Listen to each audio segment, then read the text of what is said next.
my gosh, I just really hadn't realized how far AI had come. She's been a fractional CEO, a national speaker for a GAF, and a former coach with Contractor Coach Pro. And then since then, the advancements are just like through the roof. We're really on that exponential growth curve right now. The creator of AI roofing revolution. 1 week from that 1 hour session, he had gone from a 2-hour process down to 15 minutes. That time savings was $17,000 of return on investment for that client. Build custom tools and implement AI strategies across their business. I think it could really actually be very catastrophic for their business long term.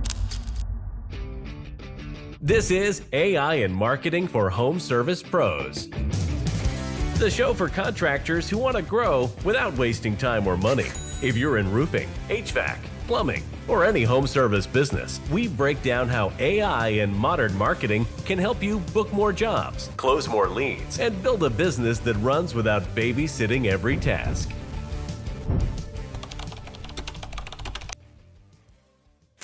Today's guest is helping contractors stay competitive in a world that's moving fast, and she's doing it with real-time AI training that delivers real-world ROI. Rosalynn Verges is a strategic business coach who's worked in HR, operations, and leadership since 2017. She's been a fractional CEO, a national speaker for a GAF, and a former coach with Contractor Coach Pro. Since 2020, she's focused on the roofing industry. She's the co-founder of Refinery Coaching and the creator of AI Roofing Revolution, a live 5-week AI training program that teaches contractors how to use multi-agent workflows, build custom tools, and implement AI strategies across their business. If you ever felt like you're falling behind when it comes to AI or want to use it but don't know where to start, this episode is for you. Here's my conversation with Rosalynn Verges. Today's guest is helping contractors stay competitive in a world that's moving fast, and she's doing it with real-time AI training that delivers real-world ROI. Rosalynn Verges is a strategic business coach who's worked in HR, operations, and leadership since 2017. She's been a fractional CEO, a national speaker for a GAF, and a former coach with Contractor Coach Pro. Since 2020, she's focused on the roofing industry. She's the co-founder of Refinery Coaching and the creator of AI Roofing Revolution, a live 5-week AI training program that teaches contractors how to use multi-agent workflows, build custom tools, and implement AI strategies across their business. If you ever felt like you're falling behind when it comes to AI or want to use it but don't know where to start, this episode is for you. Here's my conversation with Rosalynn Verges. Welcome to the show, Rosalynn. How's it going? Thank you. It's going great. Thanks so much for having me. How are you doing?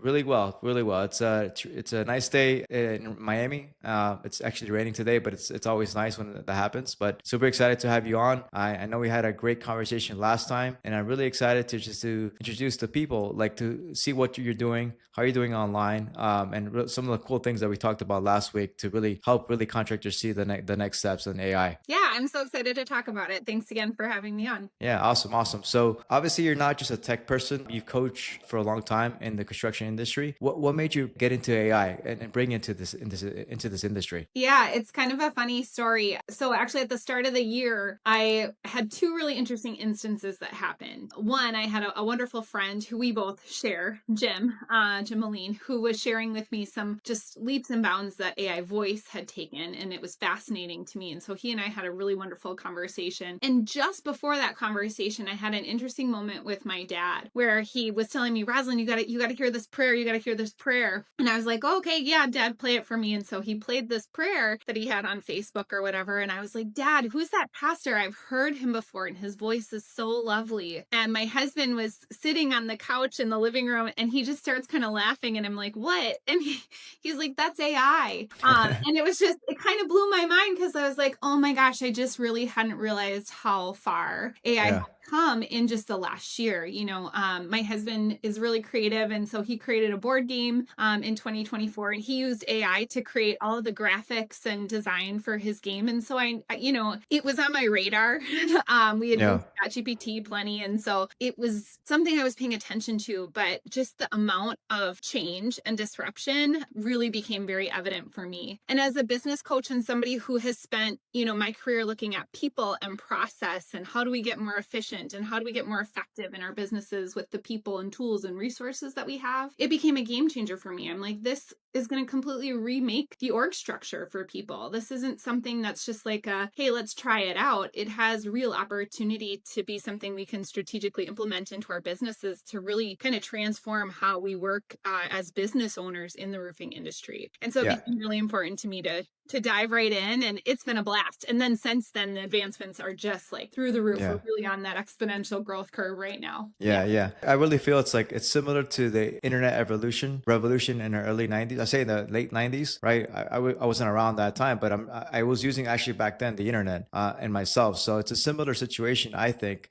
because it's going to affect everyone. Obviously, when the internet came out, a lot of people were slow to adopt it, but over time they did adopt it, and it obviously changed everything, right? So I really feel it's that some people think it's going to be different, it's going to be 10x more, but I think that's kind of the similar situation, similar technological shift. That's really the reason I have, right? It's kind of the same thing, I feel, right? So you said you founded AI Roofing Revolution to help roofers and construction people stay competitive. What do you think would happen if they don't adapt, right? What do you think would happen to their business? Yeah, the reality is that this technology is just moving so quickly that I think if owners and businesses are resistant to this, they're just going to find that they are so far behind that it's going to be really hard for them to keep up, because the people who are adapting right now, they're learning the foundations of the technology. So as it changes, they're more malleable, right? Yeah. But for people who are being resistant and kind of just taking a back seat, by the time they're ready to jump in, because they're going to be forced to kind of one way or another, is my personal belief on it. I don't think it's really something eventually that we're going to get to opt in or opt out of, right? Like how many of us are carrying around these, right? Like it's just a way of doing business that I think is going to be mandatory. And so I think the people who are resistant and wait, they're just going to be behind. And eventually I think it could really actually be very catastrophic for their business long term. Yeah. You work with hundreds of companies before. What's the biggest mindset shift that you've seen from, companies that have embraced AI? Yeah. I think it's so cool to see how empowered their employees are. So when we do trainings, we're not just meeting with the owners, we're training their entire staff on how to use the AI tools. And it's really neat to see kind of this collective embracing of the technology. And then through that, the empowerment of employees to be able to all of a sudden get efficiencies and see ROI in their practices that they've never been able to see before. They really had to kind of rely on their organization to maybe make those decisions or make those changes. And now that technology is right at their fingertips.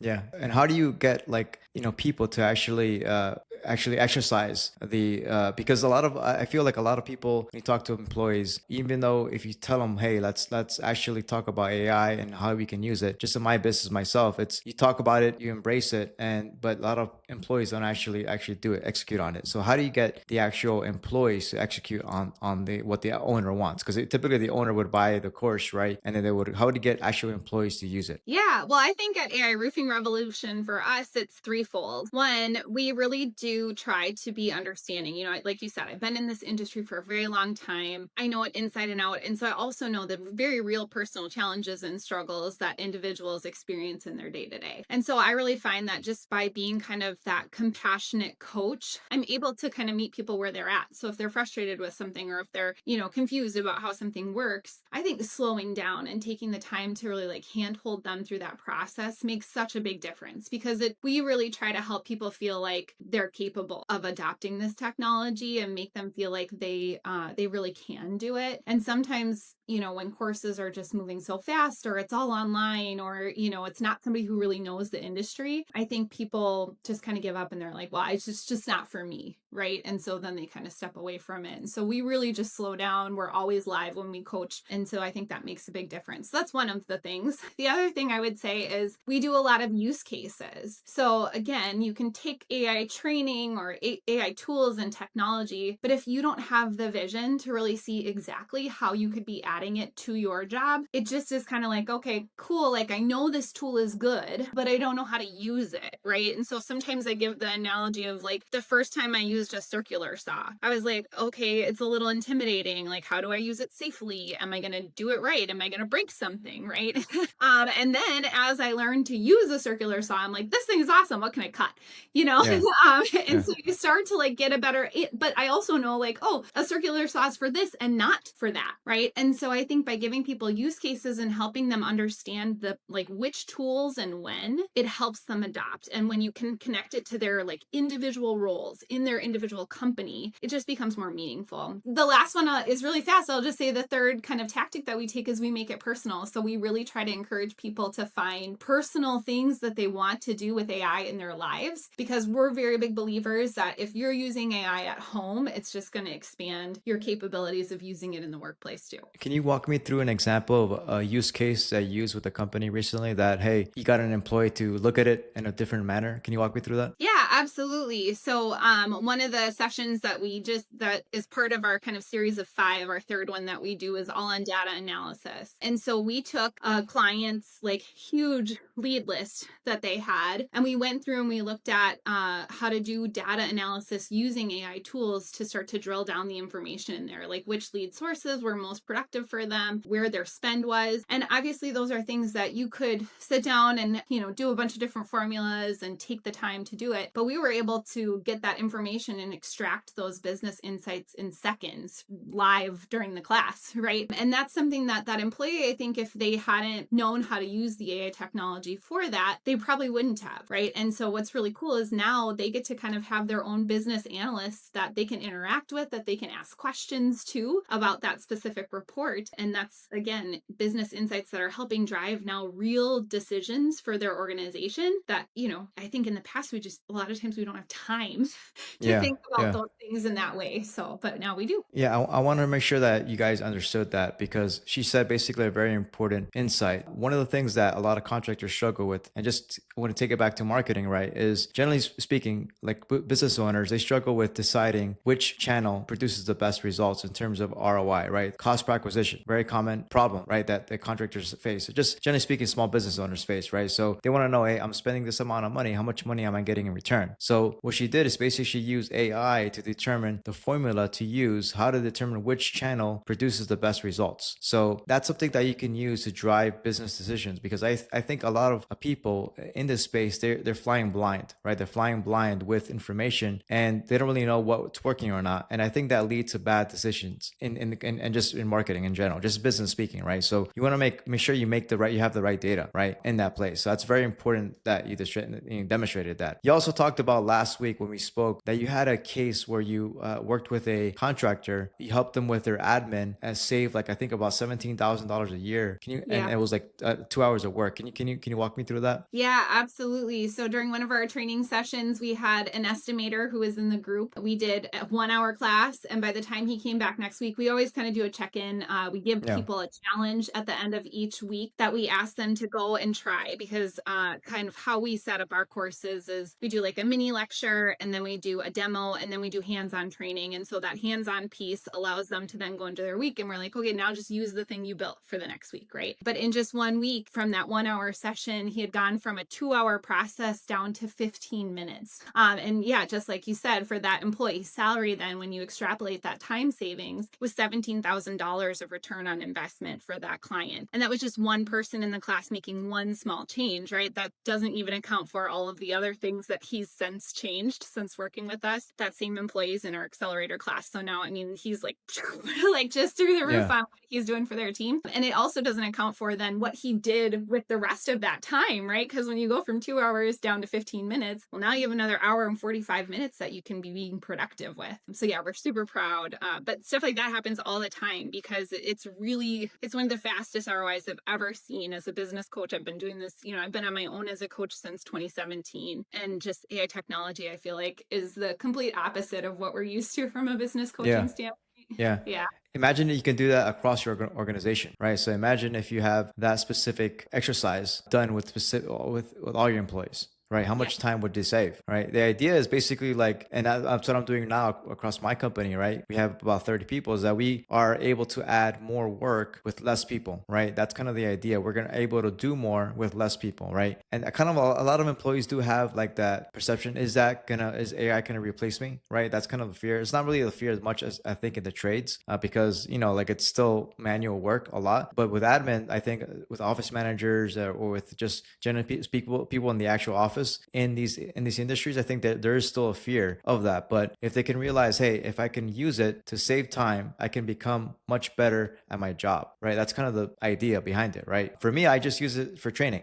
For thinking, right? It's a big thing that I use. Use it to run better meetings, right? Use it to create content, use it to create videos, a bunch of stuff that I use it for, but also just to conversation. That's kind of the thing that I kind of use as well, right? If you have like, let's say you have a roofing company that has, 15 employees, right? Like what's the first thing they should do to like learn about AI? Like how do they implement it across, like I'm sure it's different between one employee versus 100 employees, right? It's a different, like you have to have different steps. So like just say 15 employees, how would they do it? How would they tackle that project? Yeah, I really like a twofold approach. One is considering like what's your overall AI strategy. I think as a business owner and leader, you should be thinking about that no matter the size of your company, because even if you're just one person, when you're thinking about who you might add, understanding how AI can really help your organization run then becomes an important, factor to consider as you're growing your team. So I think starting with a good AI strategy is an important step. And then the second piece I would say is empowering your employees, right? A lot of companies in our industry use Google products, Google Workspace, and Gemini exists right within the tools that we already have. And so I'm a big believer in using the tools that you're already paying for, that you already have access to. So yes, I really do believe like ChatGPT is kind of like, kind of king, but tools like Copilot and Gemini, Copilot and Gemini, they're like neck and neck, right? And every time one of these companies is iterating, the other companies are following suit and trying Yeah. to then catch up and make that same thing. Yeah. And so I always think about like whatever your operating system is, whether that's Gemini or Microsoft's Copilot, using what you're already in the space that you're already in, I think can save a lot of time. It might not be the creme de la creme, but it's right there. And so not having to leave that workspace and starting to interact with those tools will just get you more comfortable and more familiar with them. Okay, so you mentioned strategy. Let's kind of unpack that a little bit. A lot of contractors they know the importance already, right? They know the importance. They understand that I need to do it for my business, but how? How should I do that? What's the actual strategy? How should I implement it? What should I be using it for? What do you Yeah. think? Like, how do you unpack? Can you unpack that a little bit? Yeah, we usually start with an audit for our clients Okay. when we're doing a strategy, because we like to understand like what's your existing tech stack. If we know what tools you're already using, we can kind of suggest how to again make the most of what you're already paying for.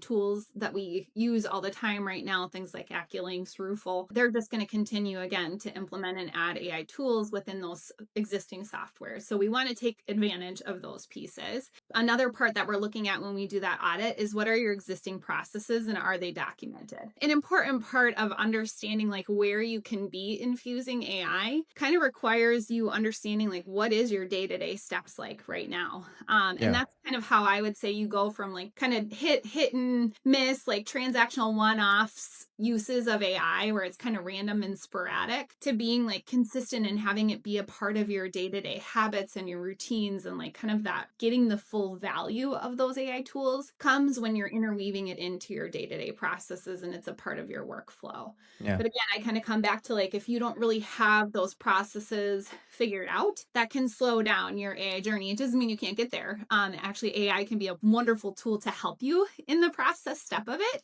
But we like to start with kind of understanding where companies are at in just their process documentation and their consistency. Where are they at with that? And then the third piece I would say is just their employee readiness. How well do the owners themselves, are they communicating kind of their plan, their intentions around AI to their employees? Are they getting employees excited about it and helping them feel confident that it's, like you said, that this isn't something that's coming to replace you, but really something that we want to help you grow as professionals in using these tools? And then also, like, do they understand their own security and policies that they have around AI? So I think having kind Yeah. of those three elements in place really help bring that true AI strategy to light. Yeah, it kind of just just depends on the business, right? Just basically depends if some businesses, they don't have those actual SOPs in place. So you can actually use ChatGPT to help you create that for you, right? Actually make it easier for you, Yep. right? And that is a different level. Those are probably the smaller businesses, right? The bigger businesses, for example, I just spoke to a contractor in Massachusetts is doing, close to 20 million in revenue. One of the things that really changed their entire business was 8 years ago, they started documenting their entire project management, place, right? So from actually getting a lead to an actual closing the project, documenting everything. They use Company Camp to actually document the entire project. They keep in touch with the actual customer, right? To make sure that's all like in the workplace. So they actually wrote the entire process from A to Z, even from like the A to the Z part where they actually ask for the review, because they have over like 1,200 reviews. I'm sorry, over 2,000 reviews they have online, right? Yeah. So they have the entire thing, and they did that before they had AI. So I'm assuming that in that case they already have it documented. You probably like for that case they can use it AI to kind of basically automate the whole entire process. That's like that's what you recommend in that actual specific instance, right? Yeah, 100%. Like once you have the workflow documented, it becomes really easy to see like, okay, well, where are tasks that are very repetitive? Where are tasks that are highly administrative? Where are tasks that we're regularly bottlenecked in? Those are great starting places to infuse AI. And then we always kind of coach around like different buckets of AI. Like AI technology is very good at content creation, right? You mentioned that you use it. AI is very good at deep research and data analysis. It's very good at writing code. I don't know how many businesses are out there writing code in our industry, so we don't usually go too deep into that one, except for our really advanced students. But it's also really great at personal efficiency, and it's phenomenal at digesting very large quantities of information, right? So another example, especially in the construction industry, is like contract reviews, right? That's usually a lot of documentation, a large document. Taking the time to comb through that can be a really arduous process, right? Well, when you know how to use AI to help you in that process, it eliminates so much time for you. And so again, if you kind of know your overall process, it becomes a lot easier to spot where you can infuse AI and then like, oh, okay, well, that falls into this bucket. So we for sure have a solution for that. Yeah. And I'm sure you could probably use it for all the different regulations and licenses that each, specific county has. Maybe if you're working in a new city that you haven't not familiar with, I think in Florida, it's very common to pull permits, right? So that's a very common challenge, right? That I think they have one person I spoke to Anna Sam a few weeks ago, and one of the things he mentioned is that you can actually that's a very manual process, right? If you actually pull permits, you have basically one person, especially if you're doing like 1,000 roofs a year, right? It's basically you have to do that every time. It's just very time consuming, right? So if you can find a way to do that through AI, right? Through the different operators now, the agents, it can make it much simpler, right? That's a good like an example you can use, right? Like that, where it's basically a manual process. It can be like automated, right? Yep. 100%. That's where I come back to like look for a great starting place is to look for your repetitive tasks. Like you just mentioned in there, they pull 1,000 of those and and so then it's like, okay, well, that's a great place to look at where can I add AI? Yeah. If you're, same thing, if you're doing warranties, for example, that's a huge opportunity in our industry for you to utilize AI technology because it's something we have basically for every client that we have. We usually have multiple warranties that we have to file and work through for them. So, yeah. Yeah. I think also, you can also use it for actually manufacturer's warranties. You can actually, I'm thinking you probably upload all the documentation they have, right? And create like a specific project management tool that you can use to, hey, this is actually up to code or not. That's something you could do probably, right? For sure. Yeah. Yeah. And we teach our students as well, like how to even go a step further with that of like, hey, if you have all of this information, how do you digest it and then simplify it for your customers, right? Because a lot of times we have so much industry knowledge and industry speak, and we're kind of just relying on that. And we don't always give the best customer experience because we know what we're talking about, but they have no clue, right? Yeah. And so being able to use AI technology again to not only just digest that information, but then help kind of in that next step of the communication out, where it can help just really rework that information, simplify it, put it in layman's terms, right? And now instead of you having to think through all that process of how you might say it, you can be utilizing AI technology to help you reword it. Yeah. Well, what are some of the favorite tools that you recommend for your students, and generally speaking? Yeah, again, I would say that I don't know how to go backward now for how often we use ChatGPT and Gemini at AI Roofing Revolution. We just use it all the time. Again, we're a Google workspace. I teach Copilot all the time too to clients that have Microsoft products, but I would say in the roofing industry we're pretty predominantly Google workspace, and I love it just because again the easeability of it can access my Drive, my calendar, my Gmail, and so just that day-to-day use is phenomenal. But a couple other ones that I would really recommend people checking out if you are an owner and you have to do like presentations for your team, for Yeah. example. You're putting slide decks together. One that I love is Gamma. It's GAMMA, and I can share my code with you if you'd like for, in your show notes or whatever. But Yeah. that's one of my favorite tools. I would not want to go backward to not having that one around. And then another one that I love that if you haven't seen it yet is Notebook LM. It's phenomenal. It's so great at digesting again large amounts of information. And Gamma's for presentations? Is that what it Yeah. is? Yep, Gamma is great for presentations. You can create websites with it. You can create like slide decks. You can create really beautiful reports and documents that way too. So yeah, great tool for fast ease of use. I would say for business owners, like think about that sales kickoff that you're doing, or when you're getting ready for the quarterly review.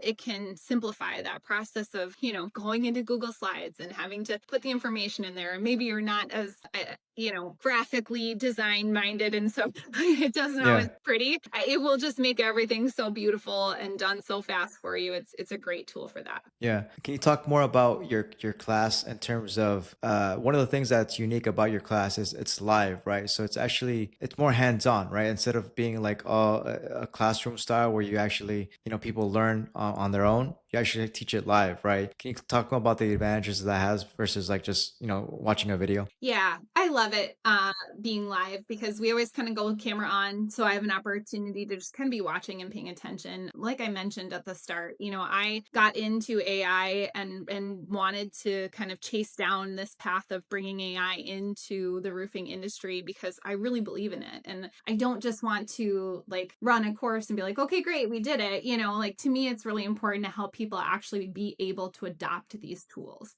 And that's why we deliver it live, so that we can see if somebody's struggling, they have a chance to interact with us, ask questions, come back during their, from week to week and be able to say like, hey, I'm stuck here. I had a client who the owner was just really struggling and, from week to week, and rather than just even waiting till that next week, he and I got on the call in the middle of the week in between classes and spent an extra 30 minutes for free, just like walking him through the topic that we were working on because I really wanted to make sure he got it. Yeah. There's like a genuine love and care that happens in the live classes that I think you really just can't get without that experience and being in person with someone. Yeah.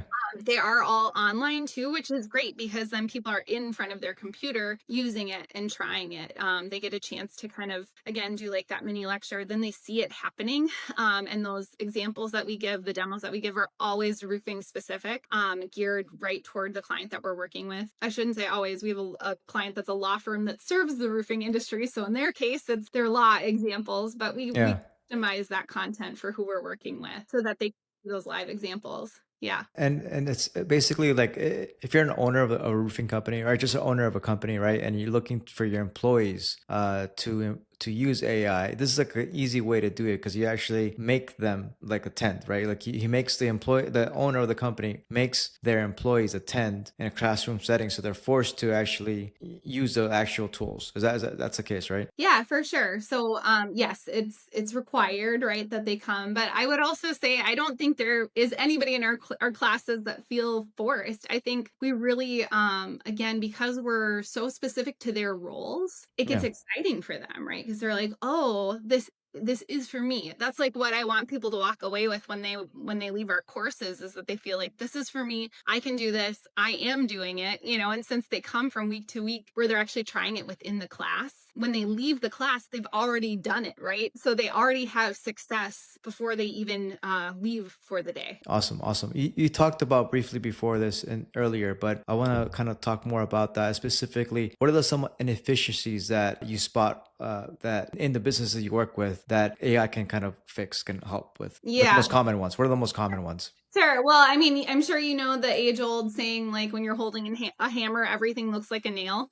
Yeah, yeah, I yeah, think that's real when it comes to AI. Like, yeah, there's just really infinite possibilities in the organization. And that's why we always tell owners to start with the low lying fruit. What's going to give you the most bang for your buck? Because you really want to kind of start with the processes that are going to have the most meaning to your organization. I think great opportunities for that, again, are things like your personal efficiency. So getting really good at using AI to help you simplify your email summaries, your task lists, going through, if you've got a ton of projects, like we have a client who uses it for their kickoff calls every week, where they can use AI to digest like 80 different emails at once, simplify that into a list of like, okay, here's what I need to tackle for myself this week. So I think like the personal efficiency gains are huge. That's a great place to start. And then again, I come back to like, think about your repetitive tasks in your organization. By role, we talk to people again across the board. I think data analysis is huge because again, as somebody who's been a business coach for a long time, I really believe in metrics. I really believe in using that data that you have. And I think in the past, that information, we're collecting it all the time, but it just kind of sits there, right? Like think about AccuLinks or Job Nimbus, the reports that exist within that. There's usually always kind of something that you wish you could tweak, right? That you wish, like, oh, I just wish this report did this. yeah.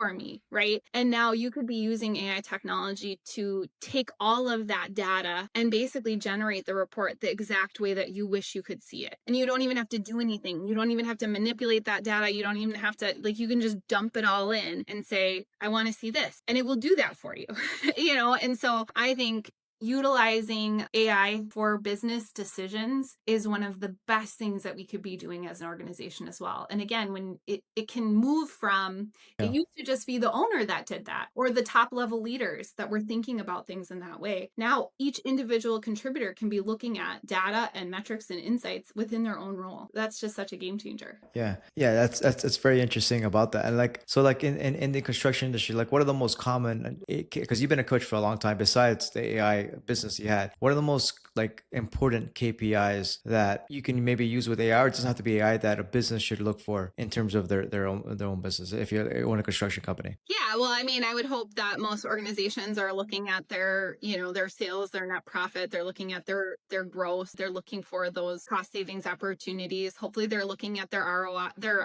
turnover in their employees. I think that's an important number that often gets overlooked. Yeah. Paying attention to kind of what your turnover percentage is. NSLI is one that I love. You should really understand what your cost per lead issued is. And again, some of those marketing metrics that I'm sure you help your clients with to help them understand where they're getting the best benefit. Obviously, your closing rate, you should know how your reps are doing by rep. A lot of times we kind of go high level and we see like, oh, this is what our overall closing rate is. But to be able to look at it at an individual rep level, I think makes a big difference. Understanding your AR and how long it really takes for you to get that cash flow to a stable place is another really important metric that I'd be paying attention to. A lot of times in our industry, it's easy for owners to get upside down because they just don't really understand the cash piece until they get a little further into the business. So again, knowing your books and your bottom line financials is really important too. And then your SG&A is a good one to pay attention to. What are your overhead expenses and how much of your business are they? Yeah. You said you reached 100% net promoter score with your class. That's really rare. Like, how did you achieve that? Like, what makes your class different from others? Yeah, I think it is just having that experience in the industry really tees you up well to know how to customize the courses for the very, real needs and real use cases that people have. I think we do a really good job of being very intentional with the content and very intentional with the time. We deliver a great experience every single time. People get a chance to learn, but it's not just you're not sitting there for an hour lecture. You're getting a chance to try. And I really believe that when you have that space to test it out and do it yourself, and then if you're stuck, ask questions, and to be able to share that, I just think we kind of foster that environment for really effective learning. We provide handouts after every session. session, we provide recordings of the training so people can go back and watch. Like I said, they get a challenge. So it's this very immersive experience for the owners and the employees together. They all do it together. So that's always a great experience too, when they get to see their leaders participating in it at the same level that they are. That's a really kind of that group coaching style, I think, is really helpful for the teams. Yeah. And we just really care, like I really want to be successful. So I think that helps. Yeah. Awesome. Yeah. What do you see the biggest opportunities in the next 6 to 12 months with AI in the construction industry? Yeah, for sure. If you're not using it now, I would say get started, right? That's opportunity number one, is start to look at your processes and start thinking about where you could be infusing AI. I think there's just going to be a lot of changes around some of the administrative piece. We're seeing a ton on customer service side of things. Those calls that used to kind of go unanswered are really quickly being addressed. The leads that have gone untouched. That people are paying for. I think those are gonna change. I think across the board, to be honest, I think the world is going to change in the next 6 to 12 months as AI just continues to move through the workplace and kind of rewrites how jobs are done. But I think with that in mind, then probably the biggest opportunity is for people to get to really grow professionally in ways that we've never been able to in the past, right? I think sometimes we have all of these things on our list that we wish we could get done. It's that someday list. It's like, oh, someday I'm going to get there. Someday I'm going to do this. I think AI is going to allow us to access that someday list in ways that we just, I think, otherwise wouldn't have been able to. And I think that kind of higher level thinking is going to really help transform the industry and make us all a little better. Yeah. Awesome. So where can they connect with you? Where can they find you? Yeah. We're on all the usuals. We're getting everything going up on the AI roofing revolution side. Obviously, we have everything up on Refinery. So that's all going. LinkedIn is, we're on LinkedIn and Facebook, and we're going to be starting a YouTube channel at the end of August here, kind of early fall. So super excited for that. So check us out there too, where we're planning to bring a lot of great AI content to share. For sure. I love. Thanks for listening to AI and Marketing for Home Service Pros. If you got value from today's episode, do us a favor. Follow the show, share it with a contractor friend, and leave a quick review. Want help using AI or smarter marketing to grow your business? Head to contractormarketingpros.net and book your free strategy call.